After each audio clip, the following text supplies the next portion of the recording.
Hello foodies, I'm back, Chef Sean Hassan, and I am here with our esteemed guest, Jennifer Breidenbaum, registered dietitian from Rutgers Health. All right, and today we're going to do this or that. We're going to go over all of these food products and tell you, what you normally buy out at grocery stores and some of the better alternatives. Yeah, so we have a combination of foods here that what we would call processed. Some of them what we would call even ultra processed, which means that they've been added or made in a different form, multiple ways. But then we also have whole foods. And overall, for a healthy diet, you want to stay as whole as possible. We want to keep our foods as in their original form because then you know what nutrient value you're gaining from them. However, we do need some convenience in life, right? I mean, I can't cook dinner like in 30 minutes if I don't use some form of processed food.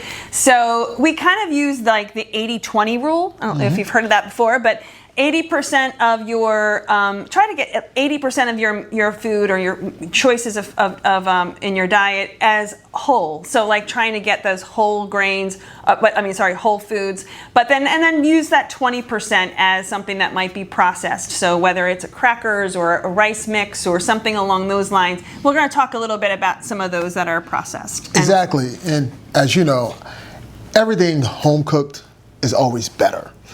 As opposed to you buying out and buying this overly processed stuff, you don't know what's going on in these kitchens nowadays. You want to try to make as much stuff as home and by hand as possible. We understand that everybody's busy. We're here, we're there, or we're just stuck on our cell phones for 50 hours a day. But listen, we all got to eat, right? So when we're hungry, let's go over some of these things that we have here that we could discuss some of the food problems, or not food issues, and some solutions, okay? Yeah. So remember when we talked about labels, we can look at ingredient labels that can tell us a lot about a product.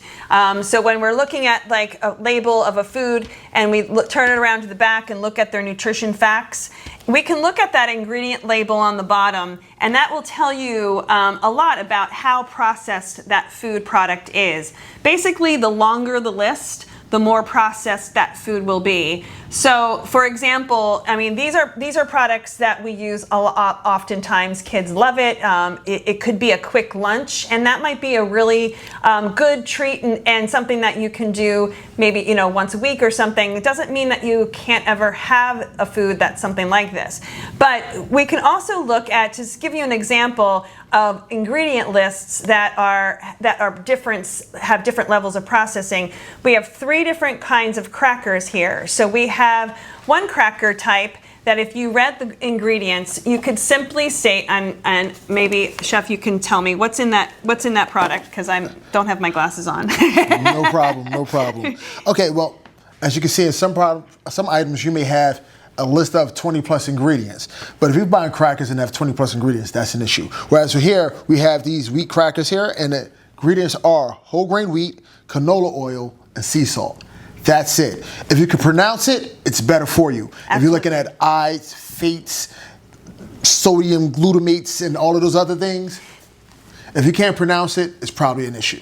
Right, exactly. And so these are just examples of 3 different kinds of crackers with different levels of processing. So this one, you can see the ingredient list is super long. It's got a lot of additional things, like all the things that Chef was saying. And then this is a little bit more minimally processed. Their crackers would have a little bit more ingredients than this wheat cracker did, but still a variety of types. So you can look at those labels, get an idea of how processed those foods are. So absolutely. Let's talk about some snacks. Snacks. Who doesn't love snacks? I am a snacker. And just to be fair, I love potato chips. I think I shared this with you before. Kettle cooked, mesquite, barbecue, potato chips are my weakness. But I know I can't have them every day. Right. So here, you sit here and we have some cheese puffs, and we enjoy those. It's been around since we were kids, right?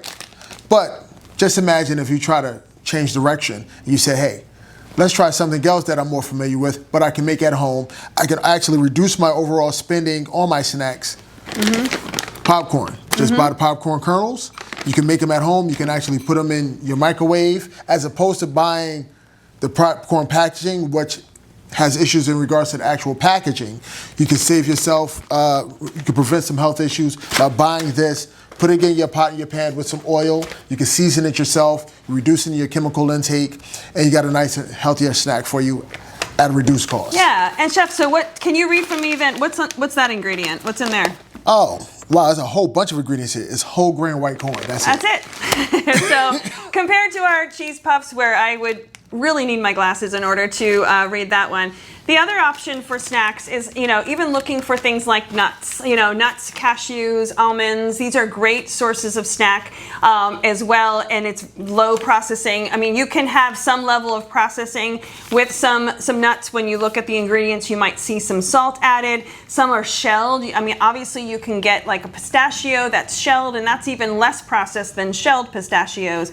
Again, keep in mind portion sizes for nuts. Portion sizes are important because nuts do have natural oils, and so it does tend to be a little bit more higher in calories. So just be careful with how many, handfuls of nuts you might take as compared to handfuls of popcorn. But the nutritional benefit between the nuts and the chips, unmatched. Yeah, exactly. So let's move on to the sauces here. We have barbecue sauce. Everyone loves barbecue. I'm a barbecue junkie.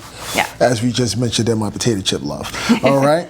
So here we have ultra processed barbecue sauce here.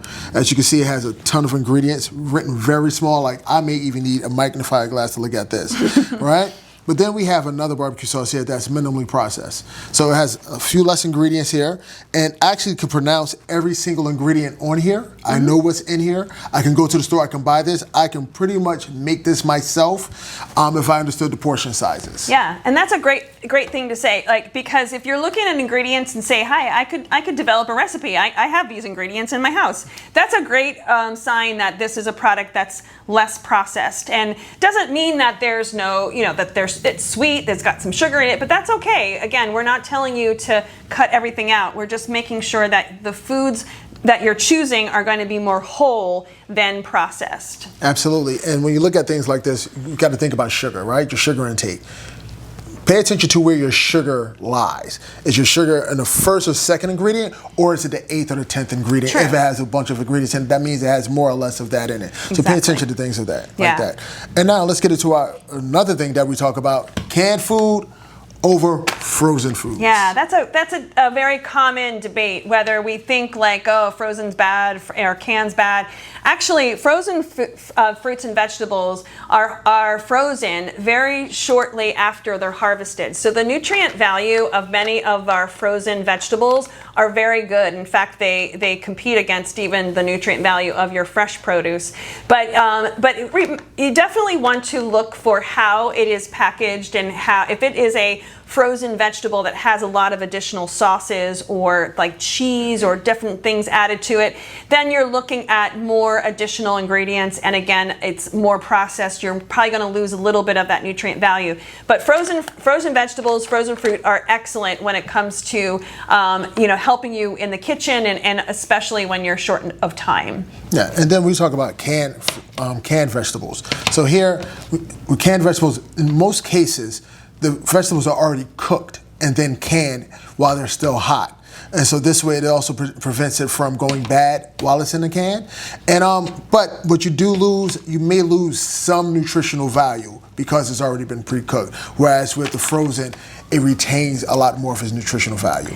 And sometimes the canned product's going to be packaged with a little bit of salt, or even if it's fruit, it's going to be packaged even in heavy syrup, or what you want to look for is, if it's packaged in salt, is to rinse. You can rinse that vegetable, and it reduces the amount of sodium in that product pretty significantly. If you're choosing a canned fruit, always go for the canned fruit that is packed in its own syrup or juice, not necessarily in heavy syrup. That's just added sugar added to that product. So, but we do have also the other things that come in cans are things like beans, and that we can use. Obviously, a dried bean is going to be your least, a lower processed food, but it takes time. You need to soak them. You need to make sure they're they're adequately prepped. But so you can use a canned bean as a good option for beans, right? Absolutely. And if you're going to use a canned bean, one of the things you want to do is you want to wash that liquid off. Now, some of the tricks you could use, if there were garbanzo beans per se, you actually want to hold on to that liquid because you can actually use it as an egg substitute. So there's still some benefits to that as well. But in most cases, you want to kind of get rid of that liquid because there's a lot of sodium, there's a lot of salt in that liquid, and just kind of just cook them up the same way without having to wait 8 hours of soaking it in hot water. Or if you are using dry beans and you have a crock pot at home, you could put them in the crock pot when you leave in the morning, and when you come home, you should have a nice batch of beans ready for you. That's great. And then you can store those, right? Like Absolutely. After they're cooked? How would you freeze them, or do you just put them in the fridge? Well, you can do both. It Okay. depends how soon you're going to use them. So if you're going to be using them within the next 2 weeks, I would just recommend putting them in the refrigerator. But if you're not going to use them right away, just freeze them up. And then just throw them out, and you can use them. They'll be just as good as if you took them out the can or you just took them right out of the pot. Throw them into your chili or soup or whatever you're making. But yeah, and so finally, and also the last other canned thing we have here are tomatoes, which is fantastic for also soups and Italian meal dishes, things like that, right? Yes. Well, I mean, canned tomatoes is a lifesaver for most dishes.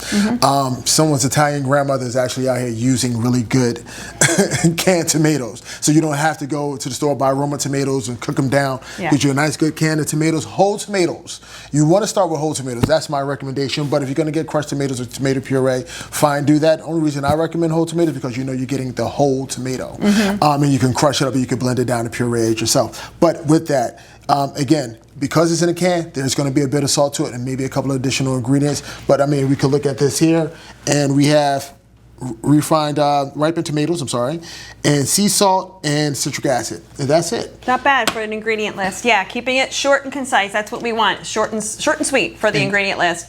So yeah, so finally, when we talk about whole foods, we're looking at whole foods, right? So remember, snacks and incorporating, fresh fruits, vegetables all into your meals is key to keeping a diet that is low in processed foods. And again, the 80-20 rule means, maybe you might have or utilized some canned products or some ingredients for your meal prep. But if the majority of the rest of your meal is from a whole version of a food, that's ideal. So just make sure that there's a balance there, and hopefully this was helpful in determining what better choices you can make when it comes to your food choices. Remember, 80-20 rule, crock pot, prep your vegetables as soon as you get home. Whatever you have in the fridge or in the freezer that's boxed or canned, try to prep it as well. And make yourself a good meal. Yeah, All right? absolutely. Feed your family, have fun with your food. All right. Take care.